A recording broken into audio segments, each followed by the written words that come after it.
No ar, Jornal da CUT. Olá Brasil, eu sou o André Acarini. Nessa edição do Jornal da CUT você confere os seguintes assuntos. Inflação dos mais pobres é quase o triplo da inflação dos mais ricos. Consignado do Auxílio Brasil, autorizado pelo governo, é exploração, dizem especialistas. E ainda, em 2022, 54% dos trabalhadores estavam desempregados quando viraram empreendedores. Assuntos que você confere a partir de agora aqui no Jornal da CUT. Rádio CUT. Aqui, a classe trabalhadora tem voz. Acesse pelo site www.cut.org.br. O Jornal da CUT começa falando hoje sobre inflação. Ignorando a brutal queda no poder de compra dos brasileiros mais pobres, o governo implementou medidas para reduzir os preços dos combustíveis. Só que, por outro lado, não fez nada para controlar a inflação dos alimentos, que atingiu 14,72% no acumulado de 12 meses até julho, segundo o Índice Nacional de Preços ao Consumidor Amplo, IPCA, que mede a inflação oficial no Brasil. Esse índice é medido pelo IBGE. O resultado é que a diferença entre a inflação dos 10% mais ricos e dos 10% mais pobres da população brasileira aumentou em julho nas faixas de renda utilizadas para o cálculo de índice de preços ao consumidor, o IPC, da Fundação Getúlio Vargas. A diferença chegou a 0,69 ponto percentual, maior valor desde dezembro de 2020, que foi de 0,81 ponto percentual. De acordo com o IPC, a deflação, queda de preços, para as famílias na faixa de 1 a 1 salário mínimo e meio, foi de 0,36% no mês passado.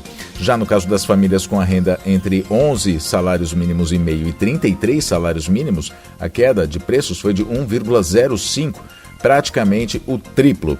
O grupo de transportes, influenciado pela redução no preço e nos impostos sobre a gasolina e o óleo diesel, registrou deflação de 3,66% para os mais pobres e de 4,68% para os mais ricos, ou seja, um ponto percentual a mais na faixa de renda mais elevada. Em 12 meses, o IPC da FGV, da Fundação Getúlio Vargas, acumula uma alta de 7,82% para os mais pobres e 7,43% para os mais ricos. Nos alimentos, a alta é de 16,2% para os mais pobres e 13,8% para os mais ricos. Em julho, o IPCA teve deflação de 0,68%. A queda ficou concentrada em 2 dos 9 grupos de produtos e serviços pesquisados, transporte e habitação. Se não fosse essa queda, o IPCA de julho teria uma alta de 0,7%, segundo o IBGE. Para o Diese, os efeitos da inflação e a falta de políticas para o combate à fome e para derrubar os preços dos alimentos, aliado à queda de renda dos trabalhadores, são os principais entraves para que se diminua a desigualdade social e a economia volte a crescer com geração de emprego e renda. O problema é que no Brasil a gente tem um governo que não tem políticas públicas para a alimentação. A afirmação é da técnica do Diese, de Adriana Marcolino. Ela diz também que o governo deixou de ter estoques reguladores e não retira impostos da importação de determinados produtos, o que faz com que o preço dos alimentos no Brasil continue no patamar em que estão. A gente vai no supermercado e vê que está tudo caro, né? Mesmo com a diminuição do preço da gasolina, por exemplo, né? O preço dos alimentos, na verdade, nos supermercados, o leite, por exemplo, a gente está vendo, inclusive ganhou bastante repercussão nas redes sociais, né? A gente vai falar disso amanhã aqui, inclusive no Jornal da CUT. O preço do leite, por exemplo, aumentou significativamente, né? Tem litro de leite aí, dependendo da qualidade, enfim, dependendo do, digamos, aspas, né, modelo do leite, que custa quase R$11, né? Mas na média aí está entre R$7 e R$8, o preço que é o dobro do que a gente pagava no ano passado. O leite, por exemplo, né, se você percebe que o preço interno não vai baixar, é para retirar impostos de importação e comprar o produto lá fora, diz a Adriana. Vários países têm feito políticas nesse sentido para que a população não passe fome. Só que aqui no Brasil, ela complementa, o lucro está acima de tudo. As causas da inflação que tem aumentado a desigualdade social no Brasil, inclusive, serão abordadas durante a 17ª Jornada Nacional de Debates do Diese, que vai ser realizada hoje, quinta-feira, às 6 horas da tarde, no curso gratuito online da Escola Diese de Ciências do Trabalho, com duração de algumas horas. As informações você tem no diese.org.br. Economia. Agora a gente fala sobre o consignado no Auxílio Brasil, a possibilidade de beneficiários do Auxílio Brasil poderem fazer empréstimos consignados de até 40% do valor que vão receber, R$600, só até o fim do ano, a gente relembra, é duramente criticada por institutos de defesa do consumidor e também por economistas. Para eles, os juros extorsivos de 79% ao ano, que vão ser cobrados da população em vulnerabilidade social, é uma agiotagem que só vai beneficiar os bancos e as instituições financeiras. A gente explica esse termo vulnerabilidade social, né? Se refere a pessoas em situação de fragilidade, que estão expostas, desprotegidas, desamparadas, como as 33 milhões de pessoas que passam fome e as 125 milhões que não conseguem fazer as 3 refeições diárias. Essa é a realidade do Brasil.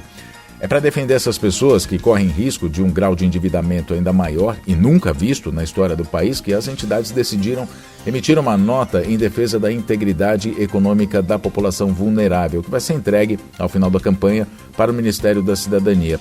Os signatários dessa carta, desse documento, pedem que o Ministério reavalie as medidas que vai tomar a respeito do assunto. O economista e professor da PUC São Paulo, Ladislau Dalbor, ferrenho crítico do empréstimo consignado para os beneficiários do Auxílio Brasil, explica que isso é a agiotagem. Ele diz o seguinte: sou a favor da renda mínima e da transferência de renda, mas endividar mais ainda os vulneráveis é oferecer um veneno travestido de sobremesa. Ou seja, a pessoa vai pagar aos bancos muito mais do que recebeu de auxílio e, como sempre, quem ganha é o mercado financeiro que já manda no país.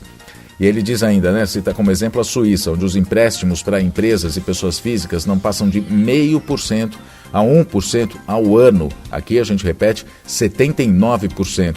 No Canadá, os juros mais altos são do rotativo do cartão de crédito, mas não passam de 11% ao ano. No Brasil, esses juros do cartão de crédito rotativo chegam a 380%. Para o economista, só tem uma razão pela qual o governo federal autorizou o empréstimo consignado por meio do Auxílio Brasil. Os bancos mandam no país e no governo. Eles dizem então que é a exploração por meio de juros. O dinheiro do Auxílio Brasil vai ser retido pelos bancos e as pessoas só vão notar que vão pagar mais do que receberam depois das eleições. É um escândalo, ele diz. Mundo do Trabalho. Agora a gente fala sobre o tal empreendedorismo, né? Nos últimos 4 anos aumentou em 20% o número de trabalhadores que viraram empreendedores depois de ficarem desempregados. O levantamento do Sindicato da Micro e Pequena Indústria do Estado de São Paulo, SIMP-SP, em conjunto com o Datafolha. Em 2022, mais da metade dos microempresários em São Paulo, 54%, não estavam trabalhando ao abrir o próprio negócio, enquanto 42% dos entrevistados afirmaram ter deixado um emprego para empreender. O Joseph Cury, que é presidente do sindicato, do SIMP-SP, diz o seguinte: estamos vivendo um momento crítico com a questão da pandemia e a guerra da Ucrânia. Foram muitos os baques financeiros e das cadeias produtivas. O que se percebe é que muitas pessoas abriram seu próprio negócio porque não tinham outra opção. A avaliação de Cury leva em consideração os dados nada animadores da Pesquisa Nacional por Amostra de Domicílios, a PNAD, do IBGE. No trimestre encerrado em junho, a taxa de desemprego recuou e fechou em 9,3%, ou 10 milhões e 80 mil desempregados, mantendo a trajetória de queda dos últimos meses.